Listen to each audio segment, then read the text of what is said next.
Gulabrao Patil memorial trust Sangli Miraj यांच्या वतीनं प्रतिवर्षी लोकसाहित्य व लोकसंस्कृती समीक्षण व मराठी साहित्य क्षेत्रात भरीव योगदान राहिलेल्या आणि 98व्या अखिल भारतीय मराठी साहित्य संमेलनाचे अध्यक्ष डॉक्टर तारा भवाळकर यांच्या हस्ते रविवार दिनांक 2 मार्च रोजी 10 वाजता सांगलीत भावे नाट्य मंदिरात माजी जलसंपदा मंत्री आमदार जयंतराव पाटील यांच्या अध्यक्षतेखाली व माजी मंत्री आमदार डॉक्टर विश्वजित कदम यांच्या प्रमुख उपस्थितीत हे पुरस्कार प्रदान करण्यात येणार आहेत, अशी माहिती गुलाबराव पाटील मेमोरियल ट्रस्टचे संस्थापक चेअरमन पृथ्वीराज पाटील यांनी पत्रकार परिषदेत दिले।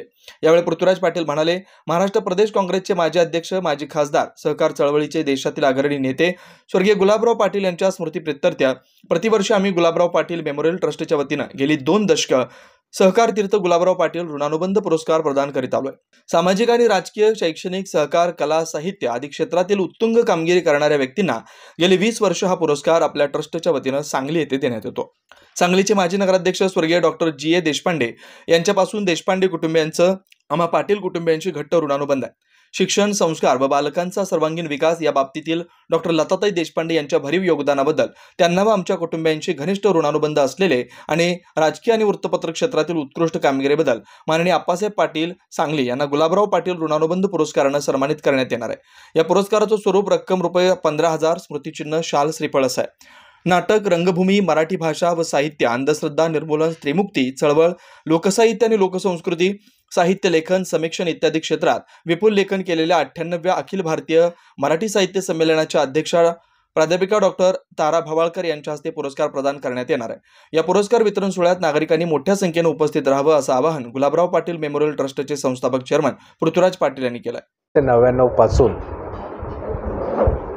गुलाबराव पाटील जीवन गौरव पुरस्कार आणि गुलाबराव पाटील ऋणानुबंध पुरस्कार असे 2 पुरस्कार ट्रस्टच्या वतीनं देत आलेलो आहोत आणि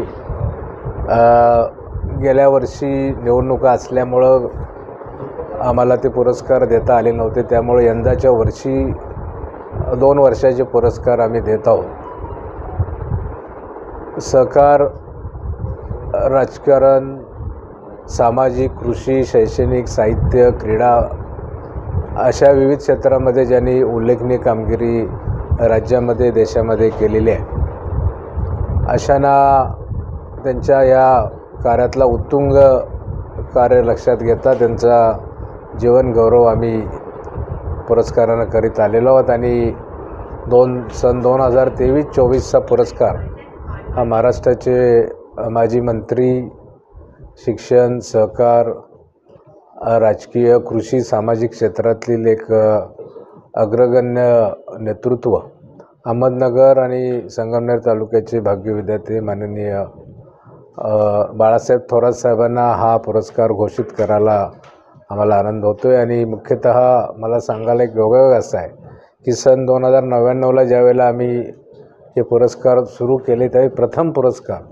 त्यांचे पिताश्री आणि सहकार महर्षी स्वर्गीय भाऊसाहेब थोरात यांना हा पुरस्कार देण्यात आलेला होता आणि त्यावेळीपासून झालेली सुरुवात 24 वर्षानंतर त्यांच्याच सुपुत्रांना हा पुरस्कार आम्ही देत आहोत। आणि त्याचबरोबर हा सहकार तीर्थ गुलाबराव पाटील जीवन गौरव पुरस्कार 2024-25चा तो आम्ही संत साहित्य क्षेत्रातले असतील, एक विशेषतः एक तत्त्वज्ञान शिवाजी विद्यापीठाचे तत्त्वज्ञान विभागाचे प्रमुख असतील, एक विचारवंत आणि तुकाराम महाराजांचे थेट 13वे वंशज असलेले माननीय प्राध्यापक सदानंद मोरे यांना तो पुरस्कार देतो आहे। या दोन्ही पुरस्काराचं स्वरूप हे शाल, श्रीफळ, स्मृतिचिन्ह आणि रुपये 25,000 असं आहे। त्याचबरोबर गुलाबराव साहेबांचे ज्या व्यक्तींचे संबंध आले त्यांच्यानंतर आमच्या कुटुंबाचे असतील आणि जे ऋणानुबंध निर्माण त्या व्यक्तींचे झाले आणि त्यांनी त्यांच्या कार्यक्षेत्रामध्ये विशेष असं काम केलं, अशापैकी एकाची आम्ही गुलाबराव पाटील ऋणानुबंध पुरस्कार म्हणून निवड करीत असतो। यावेळी तेही 2 पुरस्कार आम्ही देत आहोत।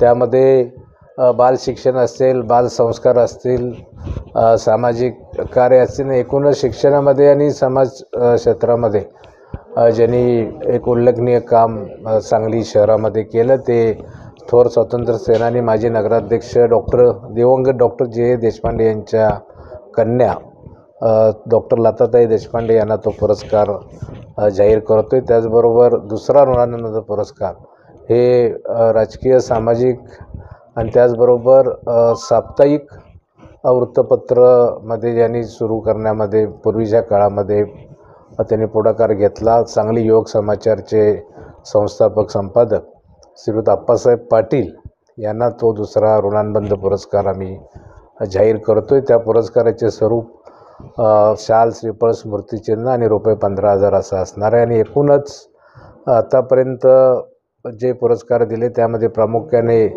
स्वर्गीय भाऊसाहेब थोरात आहेत, स्वर्गीय विलासराव देशमुख, दिनकरराव पाटील चित्रपटसृष्टीचे डॉक्टर DY पाटील असतील, डॉक्टर पतंगराव कदम आहेत, त्या प्रशम ठाकूर कृषी क्षेत्रातले प्रमुख जे एक अत्यंत असे जे कार्यकुशल होते ते प्रशम ठाकूर जे शेती अधिकारी होते ते असतील, त्याचबरोबर सारे पाटील असतील, कल्लाप्पा नावडे असतील, यांना सहकार क्षेत्रातले मोहनराव कदम असतील, यांच्यापासून लेखक शिवाजीराव सावंत, त्याचबरोबर सहकार क्षेत्रातले वसंतराव मोहिते, SR पाटील, शंकरराव काळे अहमदनगर जिल्ह्यातले, यांच्यापासून ते ऋणानुबंध पुरस्कारांपर्यंत अगदी माजी आमदार शरद पाटील असतील, रामभाऊ घोडके असतील, SB तावदाऱ्यांपासून वेगवेगळ्या व्यक्तींना, जयराम देसाई पुण्याचे पत्रकार असतील सहकार क्षेत्रातले, अशा विविधना हा ऋणानुबंध पुरस्कार दिलेला आहे. आणि हा कार्यक्रम